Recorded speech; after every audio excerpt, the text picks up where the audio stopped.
for us to get started. I want to thank everybody for joining us here on our second part of this deeper dive into diversity and inclusion. And we have Viva with us again to give us a little bit more information on this.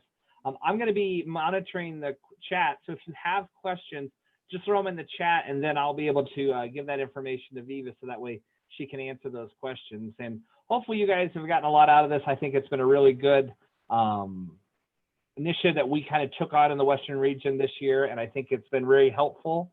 And hopefully you guys have found some good value out of that also. So I talked enough already. I'm going to turn it over to Viva, and we'll let her amaze and dazzle you all. I'll do my best to live up to that. Thank you so much, Brian, and to your whole team for bringing me in again. I'm really excited to be with all of you. I sort of feel like an honorary member now at this point. I've gotten a chance to spend some time with you and share space and dialogue a couple of times. And I, like Brian shared, really hope that you've gotten a lot out of this.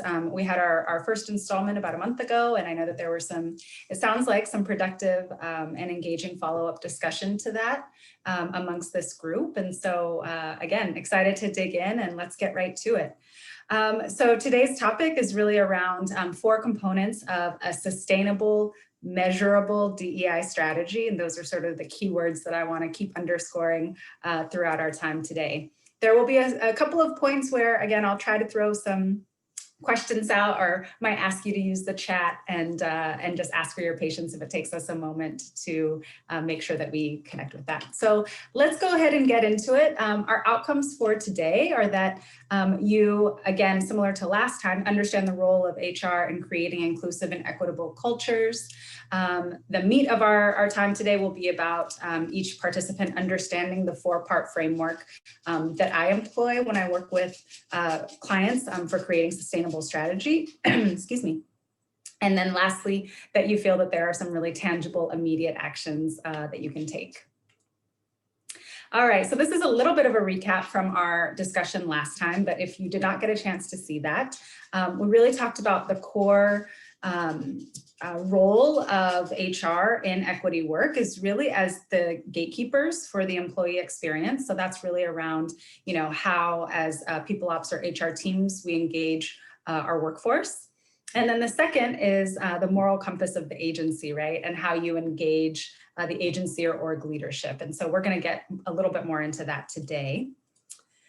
And so here we go. So well, actually, let me back up a second, because if you were with us last time, you know that I really always, whenever I approach this work, really like to ground us, each of us, myself or the teams that I'm working with, in what we personally are bringing to this work. So like with all things, aspects of our identity and our past experiences are really central to the way that we approach this work. And if we're not intentional about it, those perspectives or past experiences can sort of muddy what our perspectives should be and how we move forward in developing a strategy that serves everyone.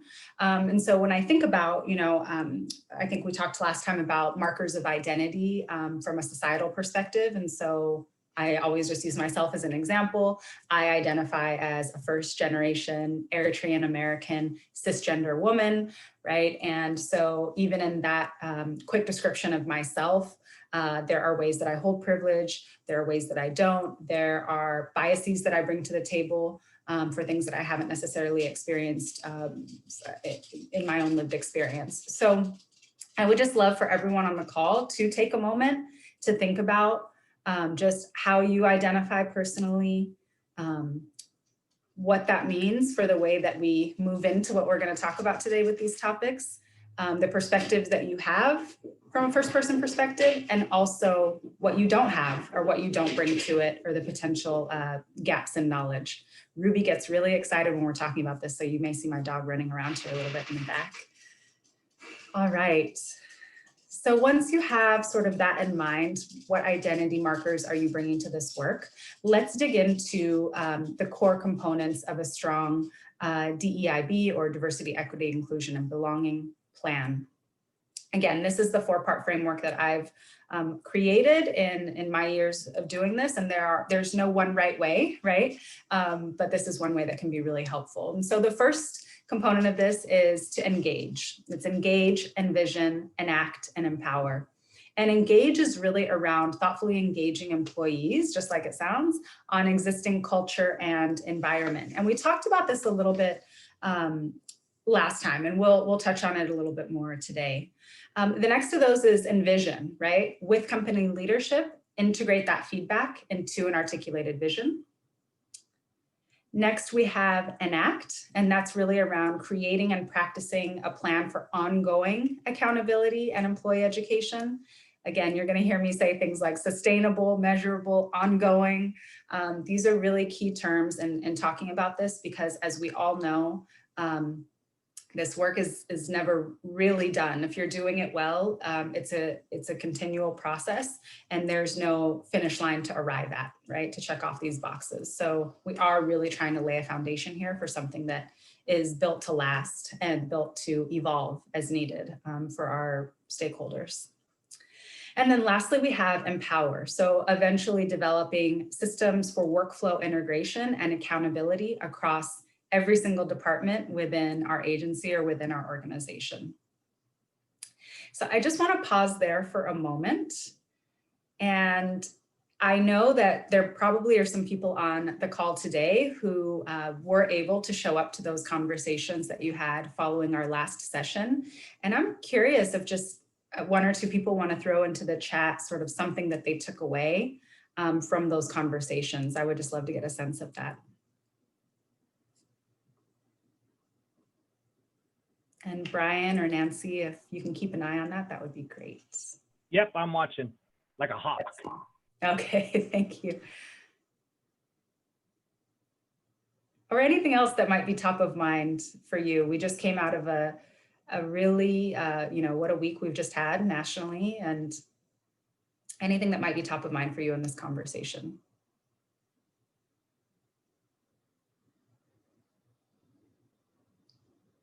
And that's okay if not, we can keep rolling through, but I want to make sure that this feels interactive and like you have. Somebody made a comment about how the election, how it's not close to being over. Right. Feels that way. And dragging on. No, I really, that resonates with me.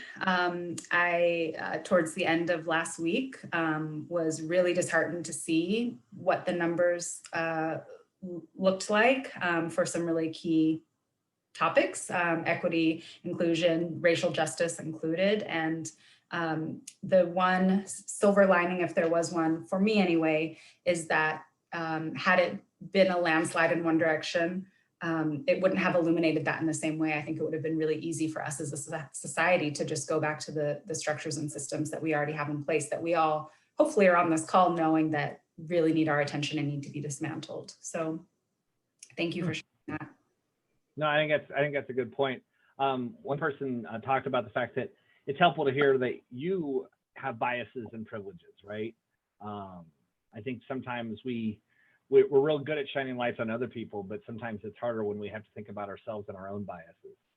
Absolutely. Yeah, there's not one person on this planet that has, that's cornered the experience on privilege or bias. I mean, of course, it's important to think about it as a spectrum. I mentioned being a cisgender woman because and cisgender and heterosexual, right? And so I don't have insight, a direct lived experience into what queer folks in our country or in our world experience, or trans folks experience. I grew up in a Christian household, right? And these are things that that really do, it is important to have that lens for sure. Thank you for sharing that. Again, I think dialogue is so important, so I appreciate everybody's willingness to jump in. Okay, so we're going to get into sort of the meat of this and walking through these 4 steps. And some hopefully really tangible examples. So this is similar to what we all talked about during the last session, but the step number 1 is really about engaging. So thoughtfully engaging employees on existing culture and also gathering metrics. And so there are 3 reasons why we do this. The first is around investment. Obviously, this topic, like we were just talking about, can feel deeply personal to a lot of people. And it's important that people can feel like they are part of the conversation and that they have space to both process and provide feedback or share their perspectives so that they can, again, see themselves in the full story. This, DEI strategy is not about any one person or about any one group. It's really about every single person seeing what their role is. And we'll talk more about that. And so the best way that people, I always say, people care most deeply about what they help create. And so gathering existing sort of feedback from your community is really important. And then the culture of feedback piece. This is, again, a place where, I talk to clients, and sometimes they're starting off in a place where their workforce has a lot of frustration, past trauma, past hurt, mistrust of leadership potentially, or efforts that they feel don't go deep enough. And so again, listening is really a core component. And so the culture of feedback is a really important piece of it. And then of course, accountability. And we talked last time about how this really has a lot to do with leadership, right? Once you gather the data, if you are in a position where you are challenged in getting the buy-in from your leadership team, starting with getting the metrics and the feedback can be really helpful. I put gather metrics in a different color here because we didn't talk about that as much in our last conversation. And what I really mean about gathering metrics is, what does your workforce, what is the makeup of your workforce, right? And so making sure that you have those metrics either readily available or that you have something in place to be able to thoughtfully and consistently gather those metrics, right? So we talked, I think, in our last conversation, and the difference around inclusion metrics and diversity metrics. Does that sound familiar, or do people have insight into the difference between those two things? Diversity metrics versus inclusion metrics?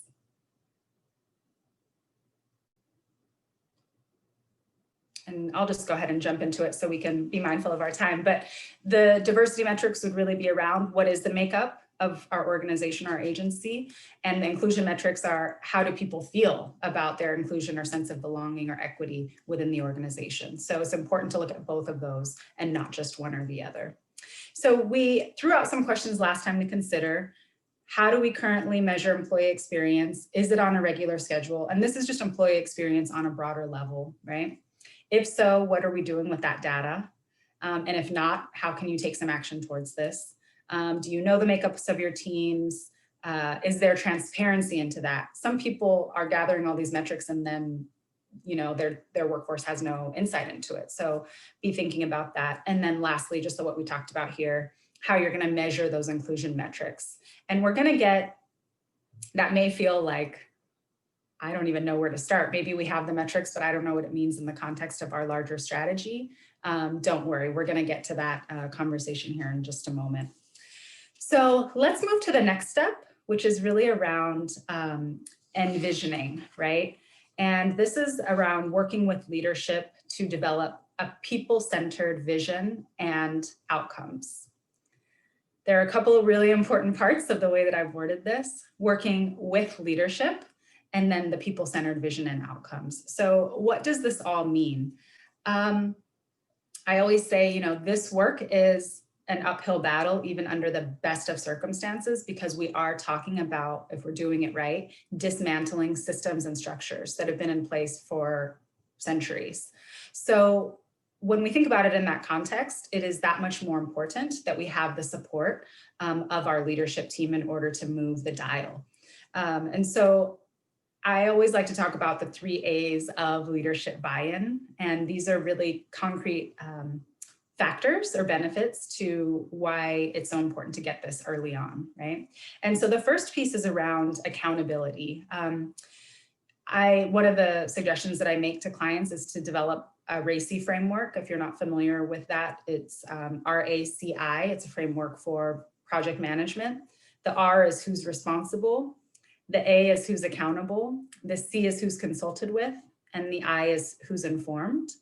And I always suggest that when we talk about this, a strategy as a whole, there really needs to be somebody from the most senior level of your organization in that accountable column. They have to be directly accountable for how this all shakes out. And so Sometimes there's this conversation around, well, we can't, force people to be interested in this work or to care about this work.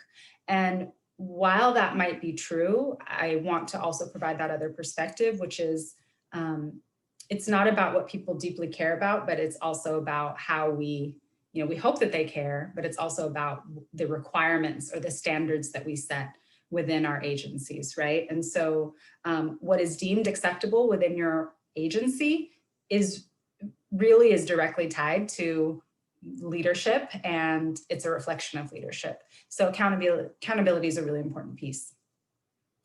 And then we have the authenticity piece. And so in order for your workforce to really feel, this is an important one, and in order for them to really feel like they trust and believe in their efforts, there has to be consistent dialogue from leadership, right? It's not enough for a member of your HR team to be the one that's consistently championing, vocally or publicly championing DEI efforts, but you never hear anything from the senior, management of the agency, right? That falls flat. That to me, as an employee, says, okay, this is a pet project for HR, but if our leadership team doesn't care about it or is not talking about it, then this doesn't matter.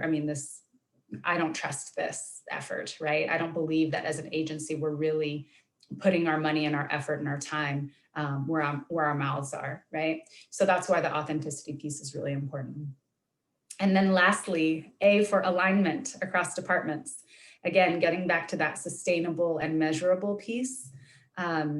Ultimately, in order for this to be an ongoing effort, eventually, and this takes time, this doesn't happen overnight, right? I'm talking about something that for some agencies is 6 months, a year, 2 years into their effort, but across departments, there needs to be accountability and alignment. And that only happens at every single department if management has set that tone, right? Or leadership has set that tone. So those are the 3 A's of the why it's so important to engage leadership as early as possible in this conversation. I saw that there were a couple of things that might have been put in the chat. Brian, are there any questions or thoughts that I should answer now? Yeah, we had someone who asked about if you could share some information on best practice around inclusion metrics. Great question. Yeah, so the way that I would approach that is first thinking about what your employee engagement strategy is, how you survey employee engagement. And, it's really important just from a employee experience standpoint to do this regularly, even if that's only once a year or twice a year. That's really getting a sense of where what your entire workforce feels about all things related to their experience as employees. So that's the first piece. So I would look at it from that perspective, and then from there would consider a section within that survey that is inclusion focused. That's a really good way to go about it. And there are even free resources that you can find. Oftentimes people work with consultants to develop a survey, but there are also free resources that you can find from companies like Culture Amp that have survey templates that you can download and use and then tweak based off of your organization. So that's one that I always like to refer people to.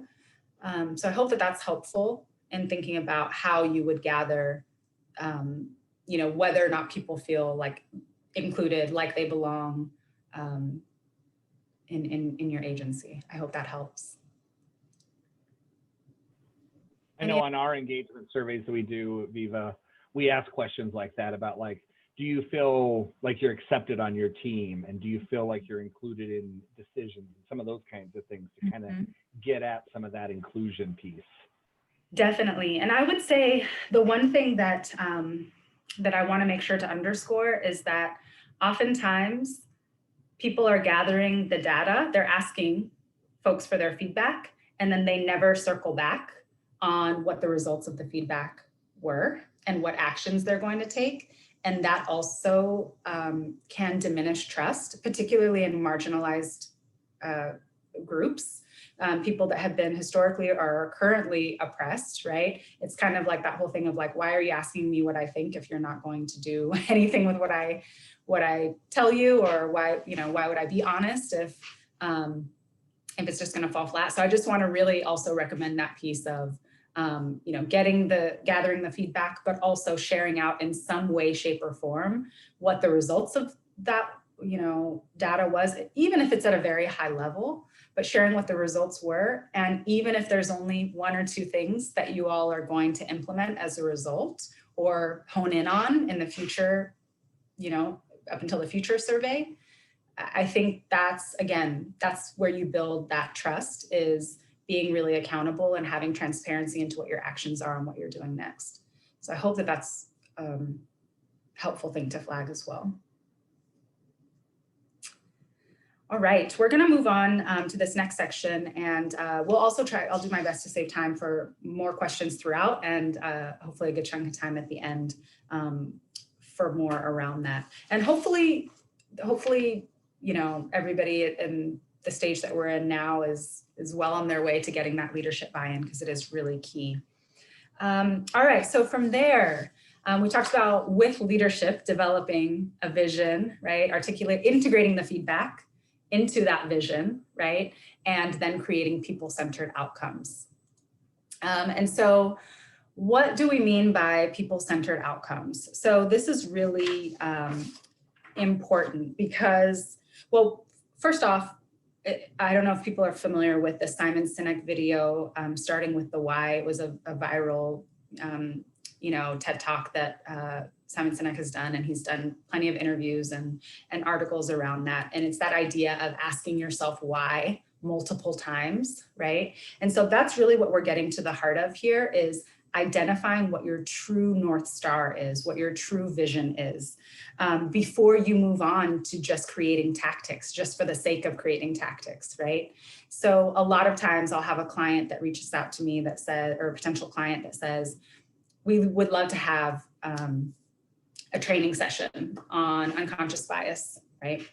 And my question or my response to that is always, really it's, okay, great, and why? What, because the truth is, unconscious bias training may not be the right way forward for that specific group, right? But sometimes people are like, these are the things that I think we should be doing, or we think we should be doing, without having engaged with employees, talked to leadership, and developed a really clear vision based on those things, right? So they get into the tactics before identifying the true goal. So I want to flag that. And so it's really important that we always put outcomes and vision before our tactics. And there are 3 key reasons why we do this. The first of those is that that's just how our brains want to start. They want to start with vision first. It's really through years of unnatural planning that we've gone through, that we have sometimes retrained our brains to want to dive right into, great ideas. Like, how many movies do we watch or meetings have we seen that start with, all right, let's get around and brainstorm. And you just, you're brainstorming just for the sake of it and haven't really clearly identified that. So identifying clear purpose, that's, once you strengthen that muscle, it's actually a really helpful tool to use in all areas of life and work, to really identify your vision first. And then the second is around group synergy. It really, when you start with your outcome and you've all agreed upon what that outcome is, you have a grounding purpose and shared language. And so that way, usually when disagreements arise, they have to do with the tactics, right? Or the routes to bring that vision to life. But if you all truly share that same outcome, it means you won't spend as much time, right, on sort of methods that don't directly serve those outcomes. So it's easier to stay aligned is another reason. I hope that makes sense and is clear. And the second is kind of related to that one I just mentioned, which is about spending time and resources wisely. Sure, agencies all around can go around and do as much unconscious bias training as they want, and spend a lot of time and resources in areas that may not be exactly what they need, because again, like I mentioned, they haven't clearly identified their outcomes. again, I hope that that makes sense to everyone. Definitely watch that Simon Sinek video if you haven't seen it. And again, start defining outcomes. We're really talking about goals, vision, a true purpose, right? A mission that you all are rallying around. And so what is the North Star for our DEI strategy within our team or within our organization? That said, let me share what people-centered outcomes aren't, right? And here's the thing, right? When we talk about the difference between people-centered outcomes versus just outcomes, just like it sounds, they're focused on the stakeholders and the experience that the stakeholders have, right? In most cases, it is a change in either attitude, skill, or knowledge in the key stakeholders, right?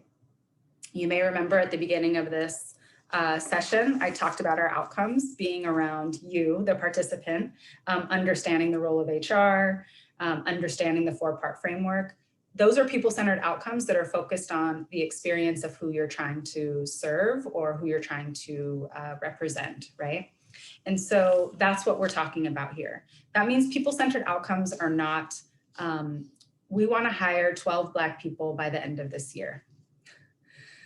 That is sort of a tongue-in-cheek thing that I want to share, because a lot of times, again, people are starting with what the tactic is, and really what their true outcome or vision is around, we want to have a workforce that reflects our city demographics, right? That's a far different, and I guess even the way that I would take it a step further is to say, we want our community and stakeholders to feel that our workforce reflects the city demographics, right? So that's a little bit different. I have been practicing this approach for many, many years, and I can tell you that it can still get tricky trying to figure out the best way to write a true people-centered outcome. So I always come at it from this angle, and I find it really helpful in getting right to the core of what I'm trying to do. And that's first thinking about the person or the group. Usually it's going to be multiple, right? You might have your partners, you might have your workforce, you might have department heads, right? And you might have different outcomes for each of those groups. But then is the verb, right? We want them to feel, understand, be inspired to, right? And then it's the attitude, the skill, or the knowledge that you want them to have. So those are what really makes up your outcome, or people-centered outcome.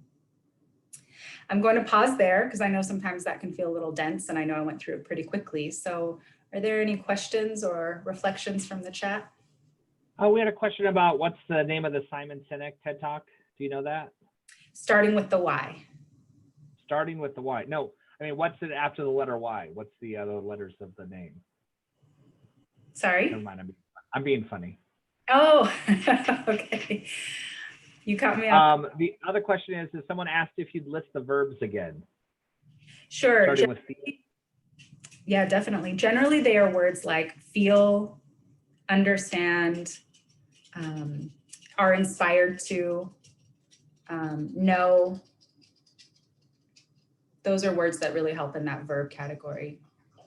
And I'm going to show you actually an example, I think, on our next slide. Here's an example of a DEI vision, and this is an overarching vision, right? Your DEI strategy ultimately could have several, and it probably would, if it's really fleshed out, have several outcomes that fall underneath this. But this could be one of them, right? All employees, there's that group. Understand, there's that verb. And then what's the thing? How creating an inclusive, diverse environment supports execution of the mission, increases impact, bolsters team and company success. The thing that's really helpful about drafting people-centered outcomes is then that measurable piece, right? We talked about wanting a measurable strategy. And so if you know who exactly your key sort of stakeholders are, and you know what you want them to feel or understand, that basically writes your survey question for you, right, in a sense. And that makes it that much easier and creates more synergy in making sure that there's a through line through what your outcomes are and then holding your outcomes to a standard of being measurable and working towards a specific goal on each one. I'm going to pause there for a moment. Anything else we should answer now, Brian? We have a long one. So someone says, my organization developed a race-first initiative acknowledging the way race intersects with other identities. This initiative means something different to everyone, and we found that now people seem to put our marginalized groups at a lesser status, which has been incredibly problematic, like telling others it's not time for them to speak up about their group issues. Thoughts? Yeah, it sounds like, if I'm understanding the question correctly, it sounds like other marginalized groups. So say, for example, if I identified as white, but I'm also from the queer community, then there's a different value level placed on, a lesser value placed on my feedback than on a Black person. Am I understanding that right? That's kind of how I read it. Okay. Yeah, it's a really important question. And I think the strategies really need to, if we're talking about equity and inclusion, we want everyone to feel, right? This says all employees understand. We want everyone to feel that sense of value and commitment. Now, from there, this is why it's important to be sure that you are gathering feedback from your community and also taking into context the events of and the systems in our society, because once you have your vision, you can say, all right, from there, we have our overarching vision. Here are the groups that aren't feeling that they have this at the same degree. And we know, because of historic and current events, we know that we are now prioritizing in this conversation the feedback or the perspective of X group, because that is what this conversation is about, given what our larger outcome is and the gaps we have in meeting that outcome. Does that make sense to you, Brian, or to the person that asked? I think so. I think that's one of those things that is always a struggle. When you start shining spotlights, people start to feel like suddenly that's the most important thing, instead of understanding that the bigger message is we have all these groups and we all need to be treated, equally and lift everyone up. We're raising all the ships. We're not just focused on African Americans today, and we'll do Hispanics next week. It's, we need to make sure we get everyone. So right, and I think that's why it's so important that we'll talk in a moment about sort of employee education and engagement. It's really about exactly what we did at the beginning. I mean, it would be a longer version of this, but each person understanding their place on the spectrum of privilege, because the truth is, and our society reinforces this, is that while the goal is always for every single person to feel valued and respected, there are some very core issues related to racial justice that do need to be focused on right now, given the context of the larger story. So it's a tricky thing. There's no clear-cut answer. And I know sometimes it's hard in this work because it can feel, there's some ambiguity here. But I think really making clear what the goals are for each conversation and being transparent about that. Our outcomes for this conversation are X. And because of that, we are going to prioritize the experiences of X if they so choose. And, so I think that there are some ways that you can even practice outcomes before methods, or starting with the why, even in the smaller steps that you're taking or actions. I would really also encourage the person that shared that to go back and revisit, how things were communicated to the team, who was doing that communicating, and potentially being reflective about how the organization or the agency could have set up those conversations or the initiative in a clearer way for people to understand, yes, our overarching vision is X, and we're striving to get there. Right now, X is what needs our priority, right? So I hope that is helpful. Okay, so that's an example of the DEI vision or outcome. And now we get to the third step, which is really about enacting it. So you have a vision, you have overarching outcomes. Now you need to create a plan, right? This is where we're getting into okay, now that we have the North Star, what are the steps that we're going to take? What are the actions that we're going to put in place? What is our actual plan? And I put here, consistency cultivates trust. If this is something that back in May or June or even July, your team was talking a lot about, maybe you did a couple of listening sessions for people, and maybe you put out a survey and you have not taken any steps so far, and you're sort of stalled in terms of knowing what to do next. That is understandable. There is a lot of pressure to make obviously the right decision and not to, to not do more harm, particularly to marginalized groups. And at the same time, that sort of one and done, approach can do more harm, because it can feel like, oh, they cared a lot when it was popular to do so, right? And there's nothing happening with it now. So even if you have really limited resources, we'll talk about this a little bit at the end too, even if you have really limited resources in terms of how you can move forward, being transparent about whatever the plan is. 3 times a year on XYZ dates, we're going to do Y, right? I think that, again, giving people insight is what builds that trust over time. And trust really does have to be built over time, particularly if you're already at, a deficit, given maybe the group or the any internal dynamic that's of note. So what does it really mean to create that plan or flesh out those tactics? So first off, somebody has to actually be accountable for this work, moving this work forward, right? I know we were talking a lot in the beginning about HR and the role of HR. And I also know, having worked in HR for many years, that HR already has a lot on their plates. And so what does it look like to very clearly create space in one or multiple people's bandwidth in their formal position description, even if it's, Mike works on DEI strategy for 5 to 10% of his hours, let's say, right?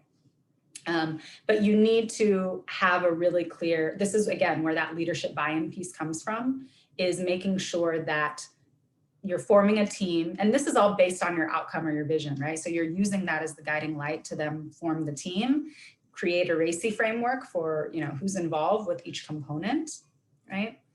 And once you have that, then you can start creating the plan for ongoing accountability, right? So again, based on what your outcomes are for the initiative, right? You would think about, okay, we want our team to feel like we have a diverse and inclusive workforce. Well, one of the very first things you're probably going to be doing is, what does our ongoing employee engagement and education look like, right? Maybe there's someone from HR on the team, and there's someone from learning and development, and they're talking about how that might look.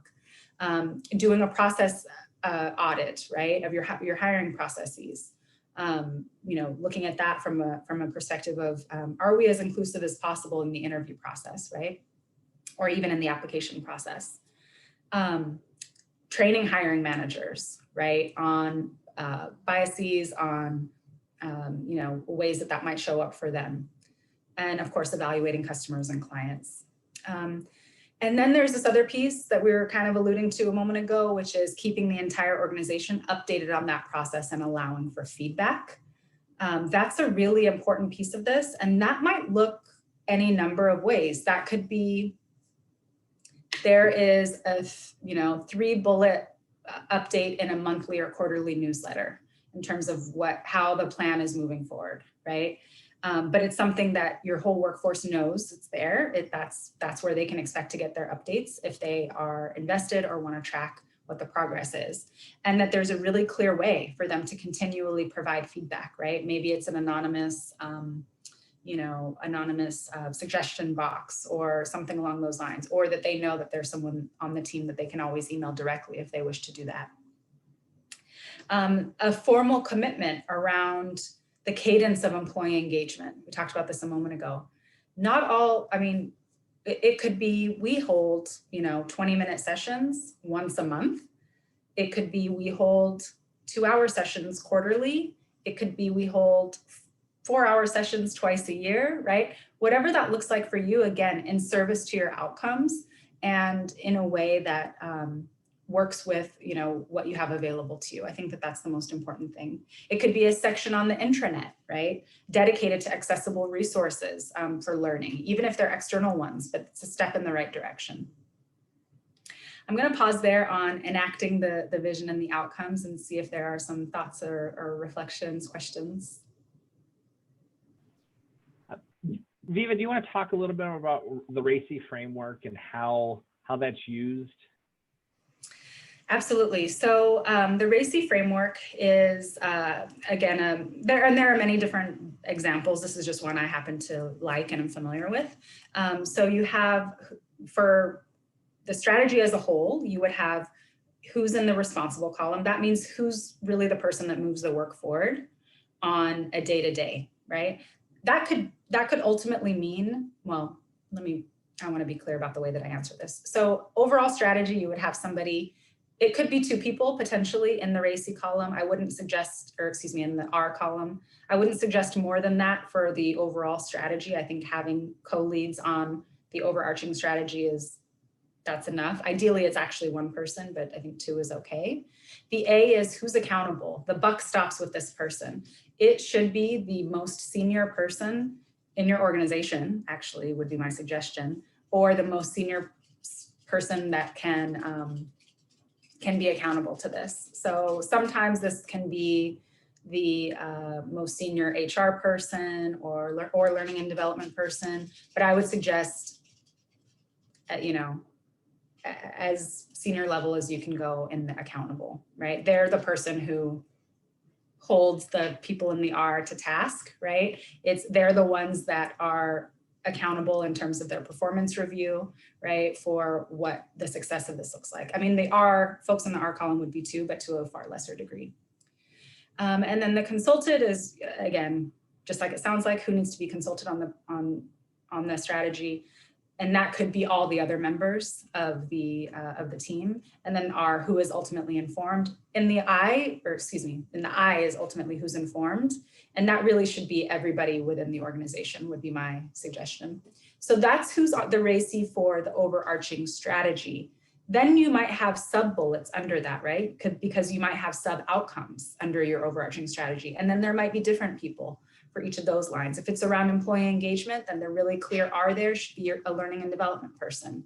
I would say the A should still be that most senior person in the organization, right? So I hope that is helpful, but there's tons of information you can find online on RACI framework and how to utilize that.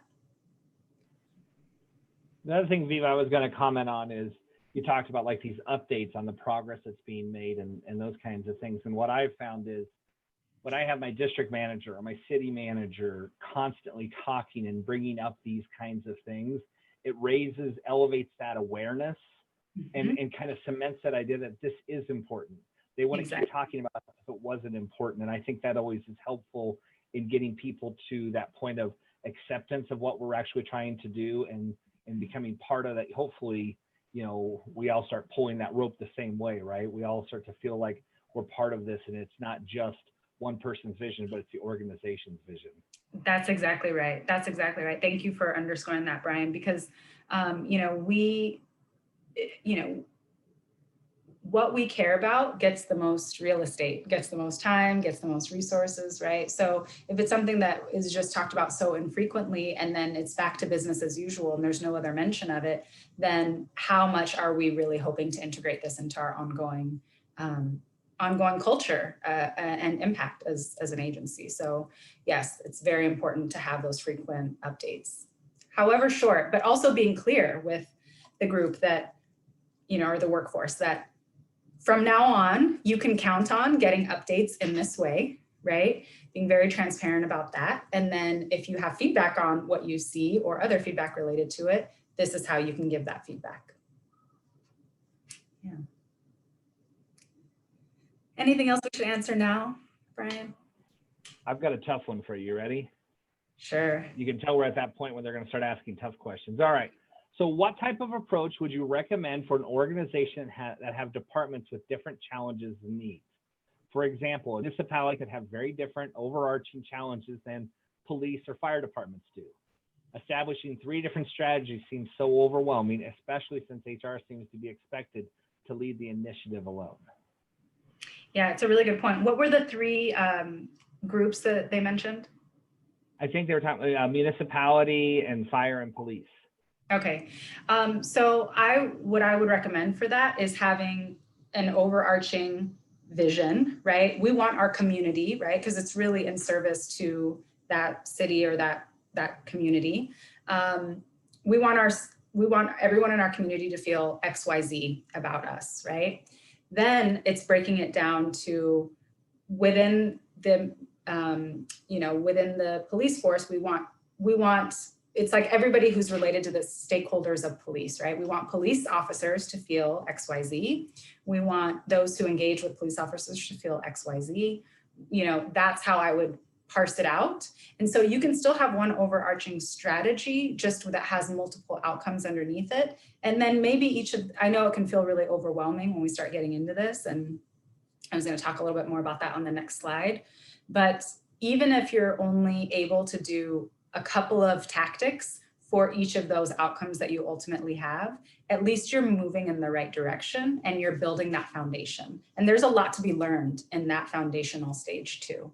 So that's how I would go about it. But I would need a little bit more sort of, I think, context with how many people we're talking about, who actually should be on that overarching RACI. Yeah, so that is a tricky one, but it's common to have multiple outcomes that you're striving towards, because every stakeholder should be represented in some way in your outcomes if it's truly serving everyone. But your methods, you can be a little bit more flexible in terms of how you're fleshing out all of the tactics or methods, because that piece definitely can be overwhelming. Maybe right now you're only focused on employee education and that's it, right? And that's year one. And then, or maybe that's year 1 and 2, and year 3 and 4 look a different way. So there are some different ways to think about that to make it feel more realistic and more sustainable. I thought your answer was pretty good, Viva. So far you're doing all right. Okay, well, thank you for that. All right, let's get to our next step here. And that is about empowering, right? Empowering people. And this is really about eventually making it everyone's business, is how I like to say this. Again, this is the final step, and this should actually say step 4 and not step 3. Sorry about that. But empowering is a step that can sometimes take a long time to get to, because it is ultimately getting to a place where every department within the agency feels accountable, and beyond just the ones that are the obvious choices, right? So on the previous slide, we talked about HR, learning and development, right? Now we might be talking about the finance team, right? And we might be thinking about how the finance team decides who to give credit, who to issue credit cards to, right? Let's just say that's one example, right? Is that an equitable and fair process? Does that take into account privilege outside the doors of our agency, right? That might be at play for, let's say, I'm just using arbitrary examples here, so don't hold me to them, but let's say how we conduct credit checks for the people that we're issuing credit cards to, right? Who do we ask to wait for reimbursements versus who has the credit card, right? Is that fair and equitable if we're asking people to do that in any way? So I think when we talk about public sector, that example can be a little bit less top of mind, but I think that there are all types of different departments that may not be the first ones that you think of when you think about the ones that move this work forward. Those are the groups that are a little bit further out. Why does this need to happen further out? Because for people to feel really connected to what we're asking them to do and to really feel like this is their responsibility, there needs to be a lot of investment, or I want to say significant and meaningful investment more than anything. It has to be meaningful investment in teaching people and educating people on why that's true, on helping them to have the tools to get there. To say, oh, now I have a slightly different perspective on how I view my own privilege, and here's some ways that I think we can do this better. Here's how we can improve this process, right? So you start to create an environment where, again, this is the dream, right? This is where more and more people within your organization are activated to be agents of change. And that is a beautiful vision to have. And I understand that there are lots of people that may feel like their team is really far off from that. But I want to share this because, again, that's what this whole thing should be in service to. It's really creating an entire agency and organization of people that are empowered to make change on their own, so that that doesn't fall ultimately on the shoulders of all of the people that are doing the work in the beginning. Okay, so if you're overwhelmed, don't be. I really like this quote that says, start where you are with what you have and make something of it, and then just never be satisfied. And that's from George Washington Carver. And like I said, your team might be 2 people, and your year 1 methods or tactics might just be simply gathering data. In year 1, you know, we have our vision, clearly communicating, this is our vision, team, hey. And in year 1, we are solely focused on gathering feedback and data and a monthly newsletter update on external resources that we've curated for you, right? That could be where you start. This is kind of one of those things. I like to think of it like exercise, right? You know how they say, it's like any healthy action is a step in the right direction. So I think that the more momentum that you get, the more you can make your case for continuing the work and continuing to get the resources and the leadership buy-in. But that sometimes does have to be built over time. So don't be deterred if it just feels like, I don't know where to start. That's what this whole session was about. It was hopefully giving you a long range vision of where you could ultimately go, but also what are the key things that you can start to do now? And those key things are really those first 2 steps around engaging employees and then integrating the feedback into a vision with your leadership team, right?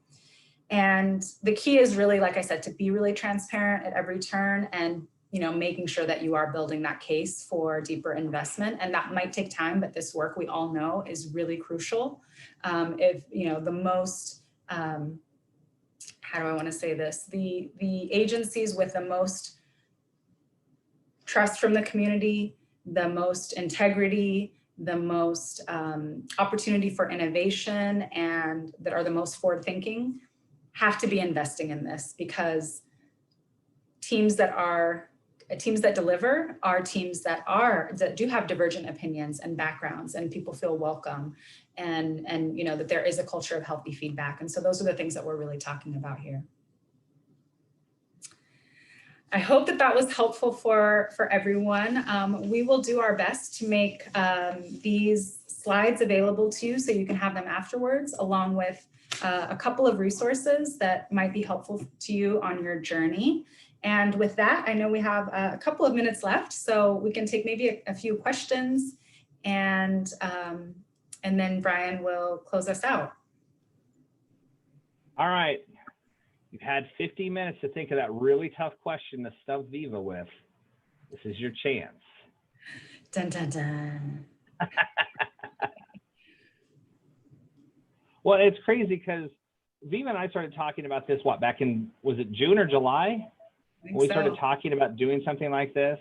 Mm-hmm. And it's crazy that for the last 5 months, I feel like we've dedicated a lot of time and energy into this topic, which is, I feel like one of those topics that we always wanted to spend more time on, but never seemed to be a burning platform. And now, you know, we have a lot more attention on that. It's here in the Colorado, we see so many diversity inclusion officer positions opening up because organizations have suddenly realized that this is an area that they really lacking in, and that they need some direction. They need help with this. So I think, you know, I think it's been, you know, very helpful for our members here in the Western region. It's been very helpful for me personally.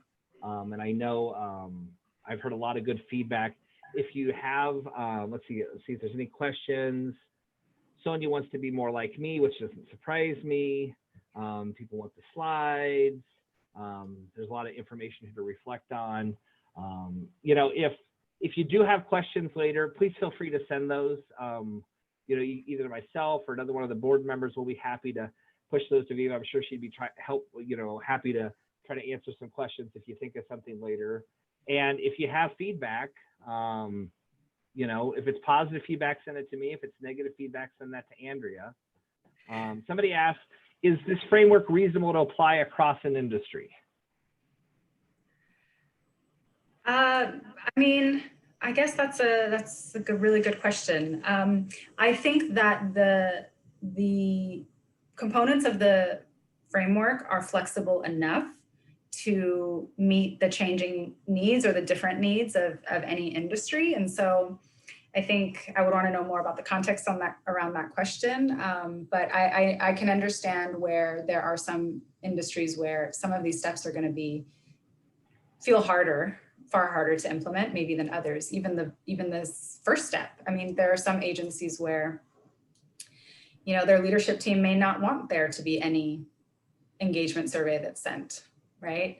If you're starting from that place, obviously, you know, it really does depend on the industry. But yeah, if there's more context that person wants to share, I'm happy to take that in. Somebody asks, how do we convince the dominant group there's actually a problem? What kind of data can we use to kind of help set up that so that people start to recognize that, hey, this is something that we do need to work on and focus on? Yeah, it's a really good question. I have slightly different thoughts on that, whether we're talking about the leadership team or the workforce itself. But there's so much data out there. I like to think about it in two ways. The first is, what's the business case for this? And the business case there, if you look up the business case for inclusion and belonging and all of that, there's so much information and data that you can find that reinforces that the teams that feel the most diverse, the most inclusive, the healthiest environments for all are the ones that have the best results. That's a given. But the more important one, in my opinion, is I think probably what this person's talking about, really getting people to understand the moral component to this. And I think the best way that I have found is, yes, you know, gathering employee feedback about, you know, how different groups might feel, conducting listening sessions in a very thoughtful way, restorative justice circles, right, in a really thoughtful way, and bringing people into, just because I'm a Black person that works in your agency and you've never heard me complain or share my experiences doesn't mean there's not a problem, right? And so I think that it starts with creating space to hear some of that.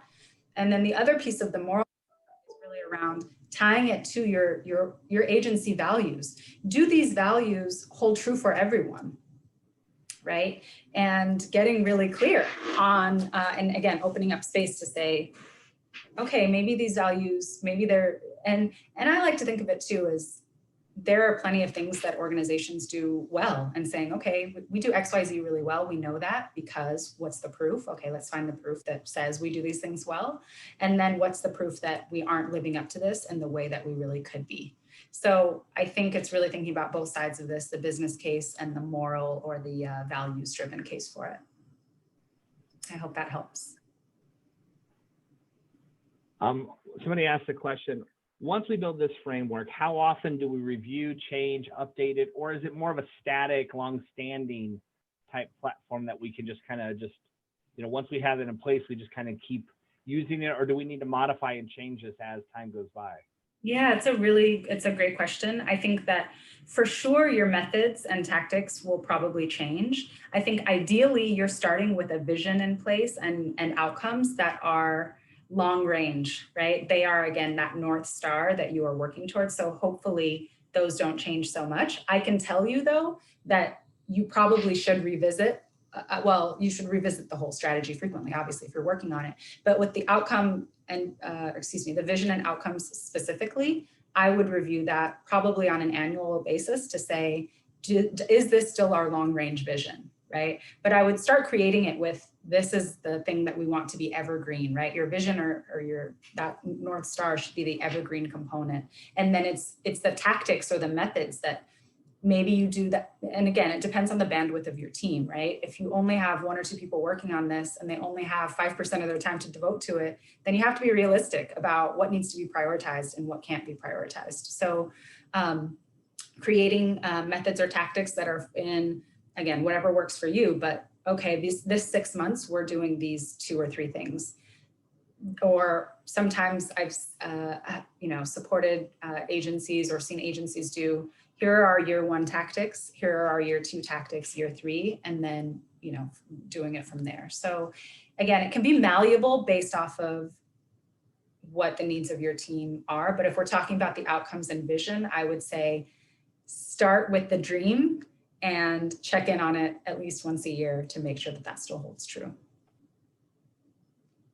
Well, great. I think we are out of time, and to be respectful, I'm going to stop us here. Like I said, if you have more questions, more information you need, feel free to reach out to one of the board members. We'll get that to Viva.